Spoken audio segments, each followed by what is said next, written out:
Hi there. Do you know social media is a great tool to build your brand and to make it stronger? But you have to do it the right way. The reason I bring to you this video and I'm here to talk about the social media guidelines and why they are very important for your employees is because we had a recent incident where we had some brand observations which we had to take up with the management, and that's how we understood that it is very significant to talk about it on our brand space. We were auditing the social media space, precisely LinkedIn space, for one of the growing technology companies. And in branding for technology companies, we have realized that they are very smart and active, in putting the things in place. But they do lack a lot of brand aspect in bringing their marketing execution to the core benefit for branding. Now, why it happened? So happened that the talent acquisition manager had posted some hiring positions on LinkedIn, and we found that particular manager was seen as open to work. Now, that is very confusing and amusing at the same time, not only for the candidates but also for the people who are looking up to that company as their one of the aspirational brand, or let's say just as their competitor. We instantly had to take it up with the management and we had to inform that why it can work in a negative way with the hiring process. So incidents like this where people are just not aware, they do not intend to impact your social media space or the brand image, but just because there are no minimal guidelines explained to them, the brands get the suffering because of those unplanned, unknowingly done mistakes. Now, coming to the social media guidelines and what they could be. Some of the great companies, like Dell and Apple, they talk about the clear guidelines for social media usage, and it is as minimal as it can be. And that is how I plan to do with you guys. So what could be the most important 5 to 7 things that your social media guideline document must have for the employees?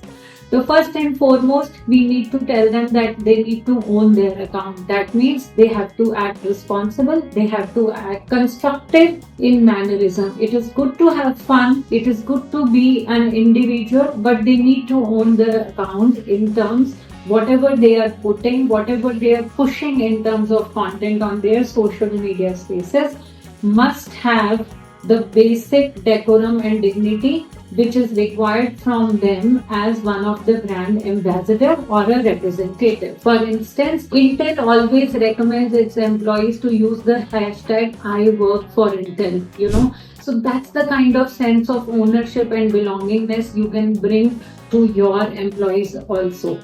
Number 2, you have to keep it in good taste. Like I said, it is good to have fun. The company called Nordstorm underlines this, but you have to keep it in good taste, meaning you have to see the language you are using. You cannot be derogatory as a brand representative or as an employee also on social media.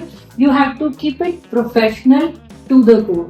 So if you are using it as a personal space, then it is recommended not to bring about the company or the association with the said organization. That meaning we are talking about LinkedIn here, where professionals expect to connect with the professionals and even the recruiters expect to connect with the professional. Third, make sure that you are not doing any copyright infringement. That is very important. So you have to ensure that you are not sharing any link, any image with the brand tag that it brings in any copyright infringement to the brand or to the employee herself. So that means you have to be very careful about what you are sharing and how you are sharing. So you should not be sharing any image or any web link or any document which has got a copyright guideline and you are putting it on your public space. Fourth, you have to be careful about what you are sharing. That means be careful about the intellectual property of your organization. You are not supposed to share any company book, any internal guideline, any employee handbook kind of document which is meant for your individual use and not meant for public usage. So be very careful about what documentation you are sharing. Number 5, do not talk about your client projects without their permission.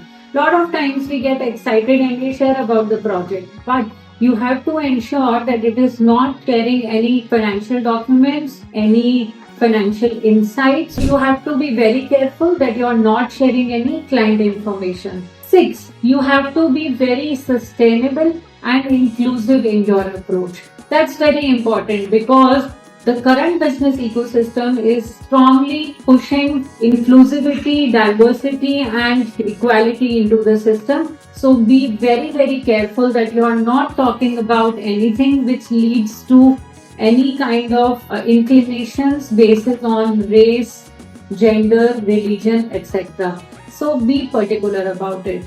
Lastly, you can have fun, but make sure you are responsible and you are constructive as an individual and also as a representation of the employee. This is the reason you need to underline the social media guidelines as an employer to make it simple code of conduct for your employee.